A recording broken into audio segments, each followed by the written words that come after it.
Hi there. So, today I am doing this presentation on rest and sleep for your dog.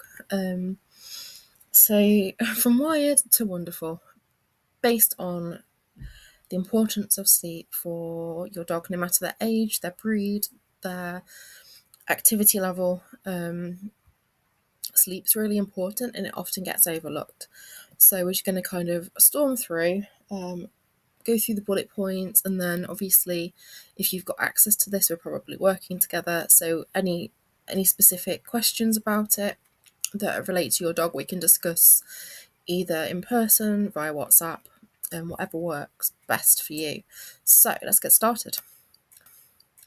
So as you know, I'm Jenny. I work with a lot of dogs who have big feelings, a lot of young dogs who struggle with hyper arousal, can't switch off, and a lot of dogs who are quite reactive to the world, so lunging, barking, just switched on to things that don't really matter, but they are very sensitive to.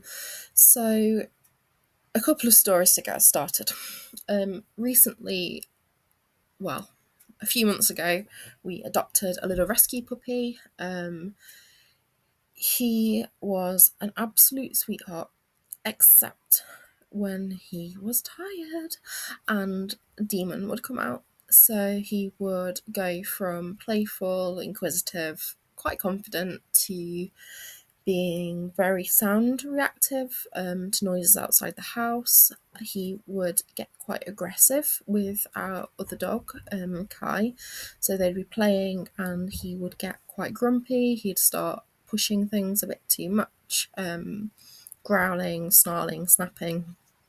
And he'd also have an increase in resource guarding. So if he had a chew when he was not tired, he'd be fine. If he had a chew when he was tired, there'd be a lot of, like, if he saw another dog in the vicinity, he'd jump up from the chew, like, snarl and lunge at them. Whereas if he wasn't tired, he wouldn't be presenting with this behaviour. So making sure that he had a good rest meant that his emotional responses to things were much more measured, and more reasonable for the situations he was in. Another example is Kai, my second youngest dog, as you can see in the picture. When he came to me, he'd spent 10 months of his life basically being yelled at and kept in a crate. He'd not really seen much of the world, but the environment he came from was very overstimulating. So a lot of loud noises, a lot of chaos, a lot of coming and going. So he didn't have experiences out the house, but there was a very busy environment within the house and a very loud, overstimulating environment. When he came to me, everything was so exciting and he embraces life like so enthusiastically with so much joy. And he doesn't really get to the point where he becomes reactive to stuff. He just enjoys everything and doesn't want to miss out. He's very much a FOMO dog, so he has fear of missing out. And this leads to kind of hyper arousal in him if he doesn't get enough sleep. And the problem with Kai when I got him was he didn't know how to self-regulate. He didn't know how to turn off and go to sleep or rest. So like, we do laugh about this. He used to go, and then when he really needed to sleep, like, he'd lie down and you could see him fighting it. Like, his eyes would go and he'd be lying down with his head up and he'd kind of be going to sleep but really trying not to. And at some point throughout that process, he'd eventually literally just like flop to the floor because he had to sleep. Getting him to rest was not easy for the first probably year that we've had him. And it's taken a lot of holistic management, so getting his exercise, his enrichment right, getting his social time right, and just making everything suit him so that he can actually learn to switch off and rest and recognize when he needs to. And again, with him, he's now at the point where he's pretty good at knowing when he's tired now and being able to rest. So, like, when we first got him, he couldn't be left home alone because he wouldn't switch off. He was a very destructive dog. Now we can be left home alone for hours and he will just sleep, and it is beautiful. Because sleep's so important for a good, healthy, well-rounded dog. And it can make such a difference to their behaviour when they're getting the sleep. So it puts them in better moods, it helps them feel physically well, and it helps them have those more balanced responses to the things going on in their world, just like it does with us. So an average dog needs about 12 to 18 hours of sleep in a 24-hour period. Puppies and seniors often need a lot more. The average for an adult mature dog is about 14 hours. But your adolescent dogs, puppies, adolescents, you're going to need, well, puppies, you're going to need like 20 plus hours. Adolescent dogs are going to need that 18 hours. And this is hard because adolescent dogs do not want to sleep for 18 hours. They want to be going and seeing what's going on, getting involved in stuff. And this is why it's really important to have a good routine with your dog, a good sleeping routine, and good sleep, like health patterns. So your dog's sleep cycles will be REM and non-REM sleep. So non-REM's like the sleep where the mind isn't really that active. It's where the body's in deep rest, and this is what your dog's probably in most of the time. REM sleep is where the brain's more active and the processing's going on. Both are really important for learning and emotional regulation. And when our dogs are very hyper aroused, when they are the teenagers that have got a fear of missing out, if you've got a dog who's very sound sensitive or nervous, then if they're trying to rest, if they're getting those 18 hours of sleep, but those 18 hours of sleep are very disturbed, so every noise they hear outside, they're jumping up and being like, wah, then they're not going to be getting the quality, and the quality is important.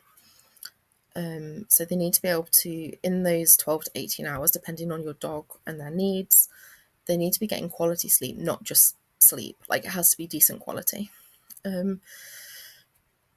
They also need to be getting rest, and rest kind of included in that time. But it needs to be, again, deep rest, not just lying on the sofa being vigilant, listening out for noises, watching where you're going. Like, if you work from home and your dog jumps up and follows you every time you move out of the room, then we need to work on that, because that's going to be disturbing their quality of rest and the quality of sleep, which is then going to be impacting their behaviour. Just like us, poor sleep and lack of sleep leads to cranky, irritable, and overactive behaviour. So just like children that are past their bedtime are really overtired and they start fighting or screaming and they have the meltdowns, your dog isn't acting out to be troublesome. Like, they're genuinely struggling because they aren't rested. And it just brings out the worst in them. It brings out the worst in me, and I'm sure that most of you relate listening to this, and it brings out the worst in you too. Like, one night's sleep can, like, lack of sleep can impact you so significantly. But if every single day that car goes down the road and they like jump up and go, what was that? If every day the fact that the neighbour pulls on the drive and makes them jump, dogs walk past, they hear a bird on the roof, like, there's all these little things, and if that's happening day in, day out, then it's going to build up, and this is going to impact their behaviour even more negatively than if they were just having one night's bad sleep. So if they're having regular, like, consistently disturbed sleep patterns and rest patterns, then it's just going to completely mess up their nervous system, basically.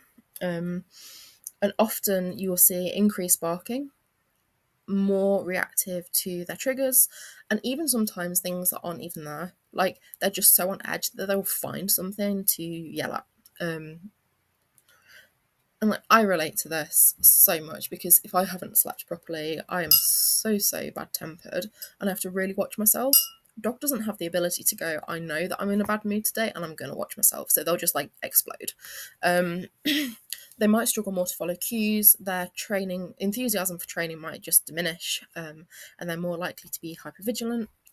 So there's all these elements that, like, will be impacted significantly by lack of sleep or just poor quality sleep.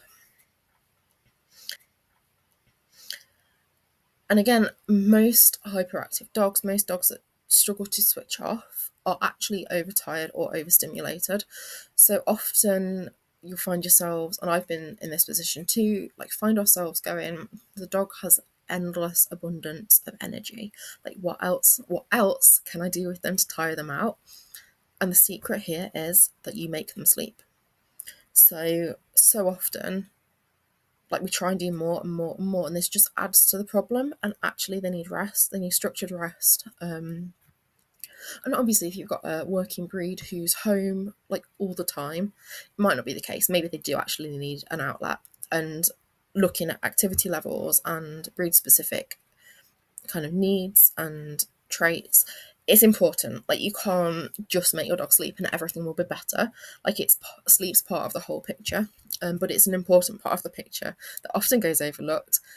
And yeah, hyperactive dogs that are overstimulated, and the dogs that you just like, please just stay still and rest for a minute, usually do just need sleep, like as a priority.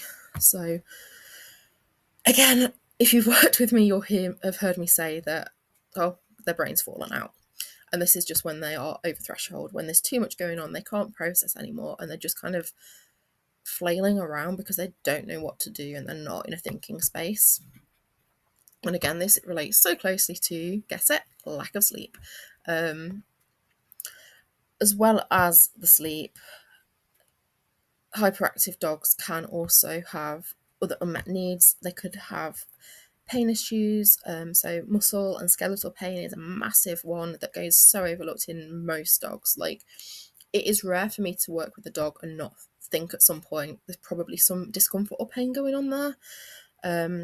And a lot of the time we can go to vets, and unfortunately they are not specialists in muscle or skeletal discomfort and pain. And because your dog at the vets often has increase in adrenaline, it's really easy to miss any sort of signs. So it's always worth getting a vet physio check just to rule anything out. Other unmet needs could be nutritional deficiencies, just lack of time in nature, lack of time moving their body naturally. And there's like all these little elements that come together to create the whole picture, of which sleep is one very important part of. So again, some of the things that can impact quality of sleep are the environment that your dog's resting in. If you're living on a busy estate in the city, if there's building going on near you, gardening work, then that's all going to impact your dog. Also things like human expectations. So I know a few people who have ended up with a high energy working breed and assumed that they need to be constantly working the dog, to the point where the dog isn't resting at all through the day. And your dog needs rest regardless of if they are like a sheepdog designed to work out in the fields for hours a day. Those dogs are still going to then go home and rest. Like, sleep isn't an optional thing here. We need your dog to sleep regardless of if they are actually working, or if they're just a pet. Like, the dog needs sleep, don't care what the breed is. So yeah, we can often get caught up in, are we providing enough for our dog? And in the process of that, we end up providing too much. And if your dog's going, what's next? There's that anticipation of what's coming next. I've done this with my own dog again. So my old boy, I've had him since he was 2, and he will not go to the toilet in the garden. Like, he will literally make himself really poorly holding on when he needs to go to the toilet. So we went through a phase many years ago where he would go out perhaps 5-6 times a day just for a little walk around the block to go to the toilet. And it got to the point where he was constantly asking to go for a walk, because he knew that asking to go for a walk, he'd get to go explore stuff, at the detriment of sleep, because he was constantly following us around, constantly hassling us to go, we're going somewhere now, like, what's next? What's next? And we need our dogs to not be wondering what's next. We need our dogs to be going, okay, that was a great activity this morning, and now I'll rest.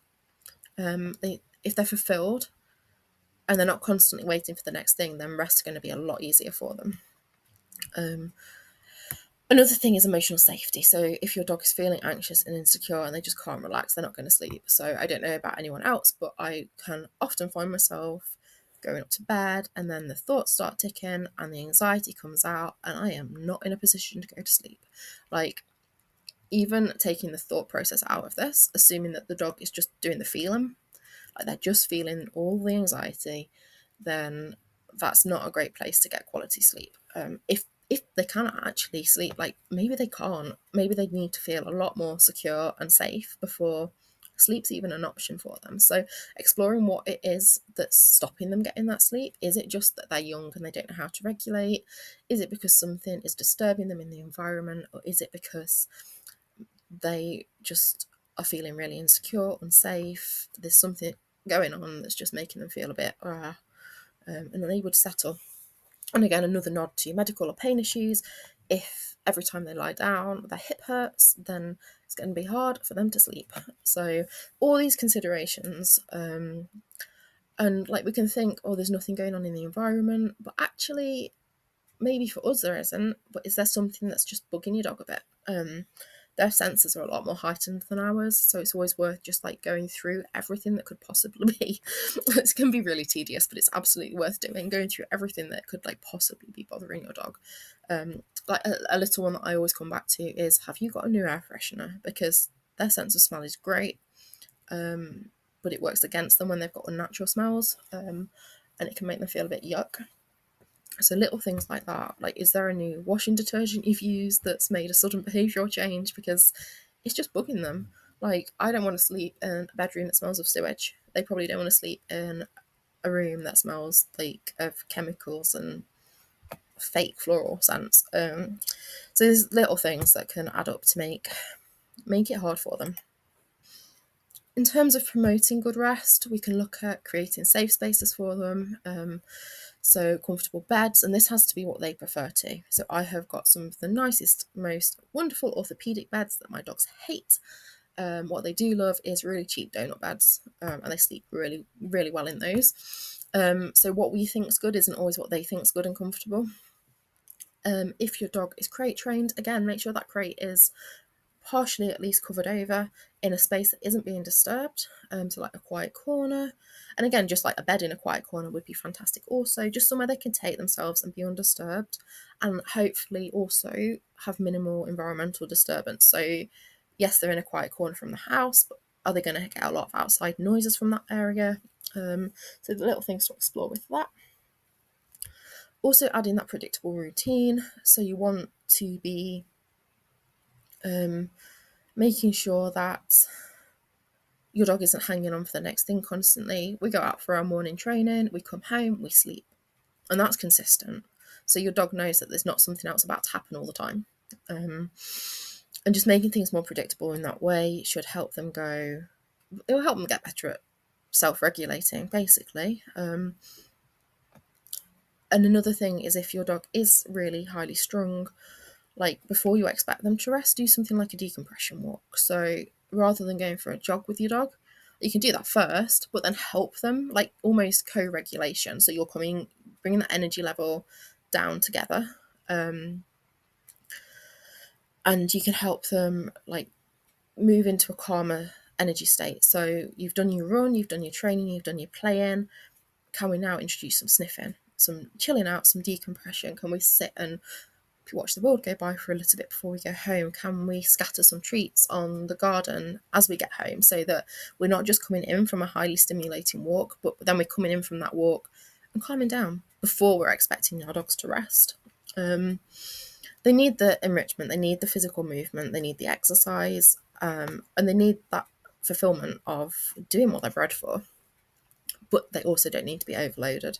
So making sure that the activities you're doing with them are enriching them and aren't just completely frazzling their brains is really important. And we can look into that with body language and basically like how your dog copes day to day. Like, what is their response to going out?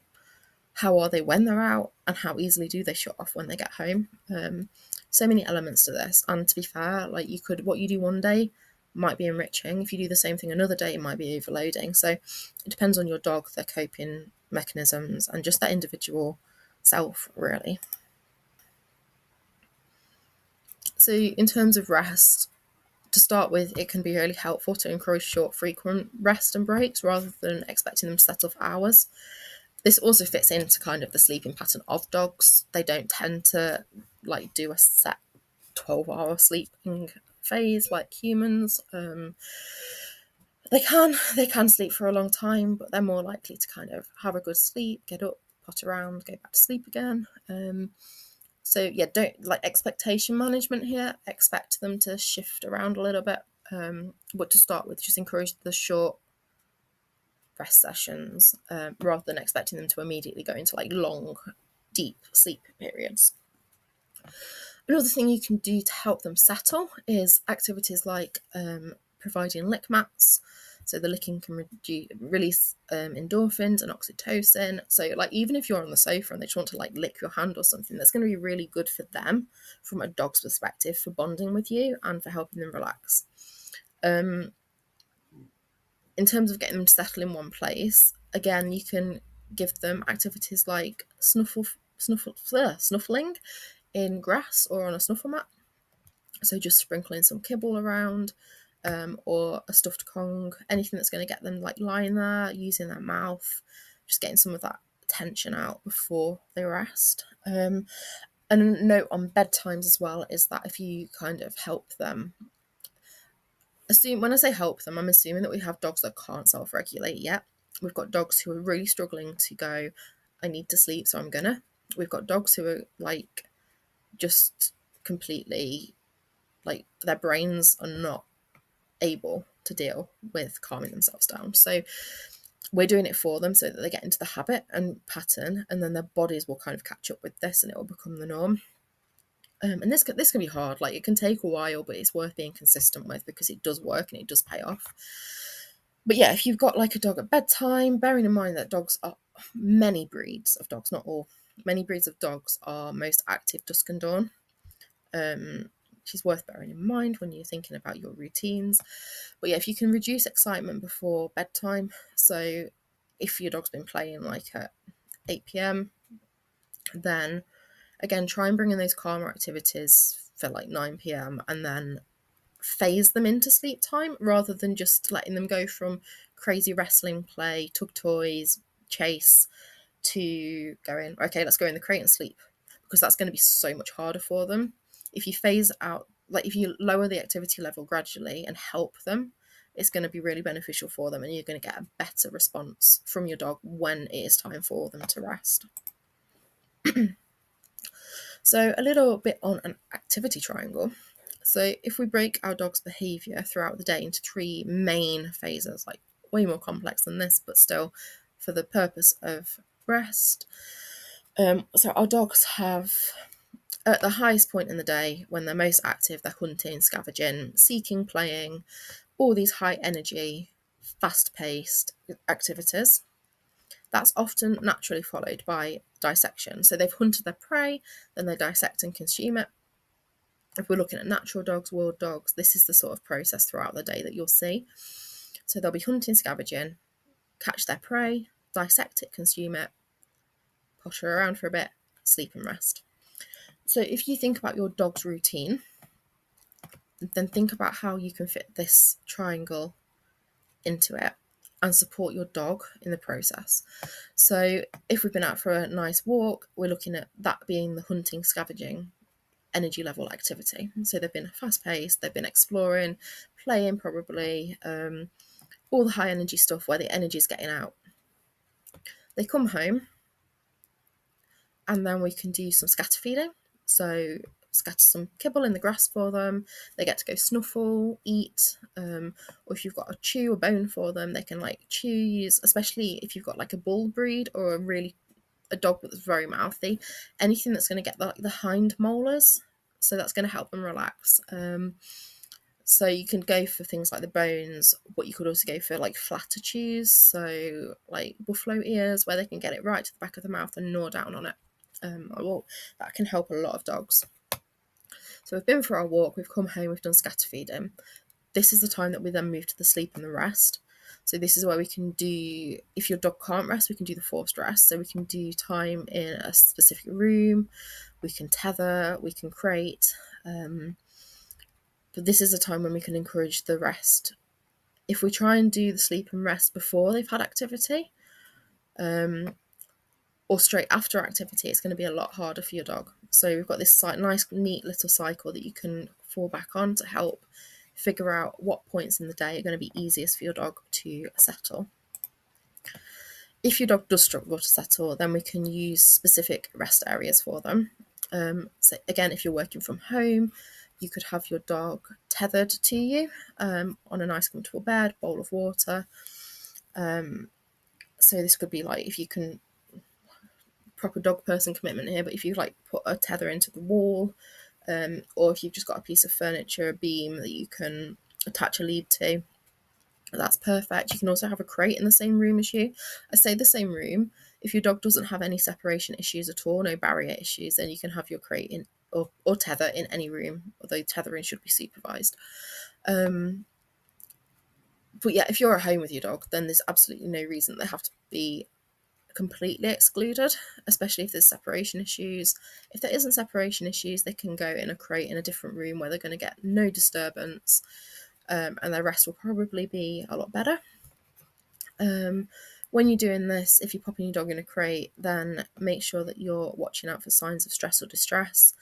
Frustration is likely to begin with, because if you're putting your dog in a crate, they've not got toys, they've not got chews, because they're going in there to sleep, they're not going in there to play. They're likely to be frustrated to begin with. What we're providing by putting them in a crate, or even just in a separate room, is that the only reinforcer available is the sleep and the rest. So we don't want to be using food. We don't want to be walking up to the crate or tether and like dropping a treat, because they're going to be starting to wait for that then, which is going to compromise on actually getting them to relax and rest. So we want to be putting them, assuming there's no separation issues, we want to be putting them in the crate where they begin to learn that rest is the only option here. And this can be a bit hard, especially if they're crying at the bars, trying to like mouth to get out. My tip here would be initially have them in the crate and hang out in the vicinity so they're not being left. We want to build relaxation, and we want to build like an area for them to learn they have to sleep, but we don't want to be adding in distress and trauma. So we don't want to be putting them in there and go like abandoning them. It's absolutely, so with Puppy, BB, with Puppy, I did a lot of computer work and admin while he was in the crate next to me, and like I literally had my hand so he could touch me, up until the point he could settle there. Honestly, it only took about a week of consistency with this before he was able to cope with me like starting to move around, move away. If your dog's if your dog's had the experience of getting distressed in there, it might take longer. And we'd probably approach it slightly differently. So again, if you're watching this recording and working with me, then we can discuss this in person to go over any specifics with your individual dog and setup. If there's a lot of stress or distress, then abandon ship and we will rejig the plan. But yeah, if your dog's just getting like annoyed that they can't come out and they can't play and they can't get your attention, that's a very different behaviour to not being able to actually cope. We might have barking in a minute because I can hear someone knocking around next door and Bee's currently near the door, so I apologise. But yeah, so just watch out for those signals with your dog. And again, fit those times of structured rest, the times in the crate, the time where your dog's tethered, fit them into that activity triangle. Because it's going to make life a lot easier when your dog's just getting used to how to rest, because this is a skill in itself. Like, they don't know how to turn off, they don't know how to just chill out. So the whole purpose of this entire thing is that we are going to teach our dogs to do this, and we're going to support them with it. So in conclusion, rest and sleep are completely essential foundations for calm, balanced behaviour in our dogs. Overtired dogs are going to be more reactive, less focused. They're going to find it hard to settle, if not impossible. And they're just harder to live with. Like, they're needier, they are more insecure, and they just have bigger feelings because everything's exaggerated when they're tired. We need to respect our dog's natural activity cycle within how we teach rest and sleep, because if we're working against them, it's just going to make things harder for them and more frustrating for us too. So we can use gentle, consistent methods like timing their crate and tethering when we need to, especially in multi-dog households.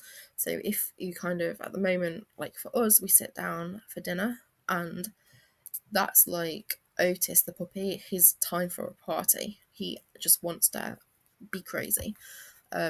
So at the moment we've got double barriers. He goes in the crate and then the crate's barriered so that Kai can't go and bother him, because Kai will try and break him out of the crate so they can carry on playing.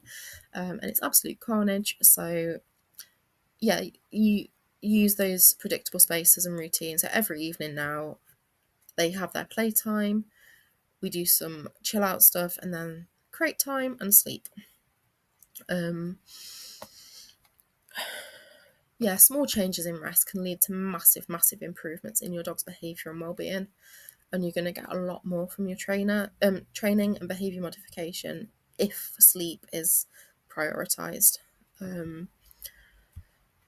Well-rested dog is a calmer and happier dog, and you're going to benefit massively from this too. So I hope that's been helpful. Any questions relating to your specific dog, your specific setup, let me know. I'm assuming that we're already working together if you're watching this. If not, and you want to explore how to help your dog settle, or especially help your hyperactive dog learn to self-regulate better, then you can just pop me a message. Facebook or WhatsApp are the best way to contact me. Thank you so much for joining and watching this. I hope it's been of some use. As I say, any questions, let me know.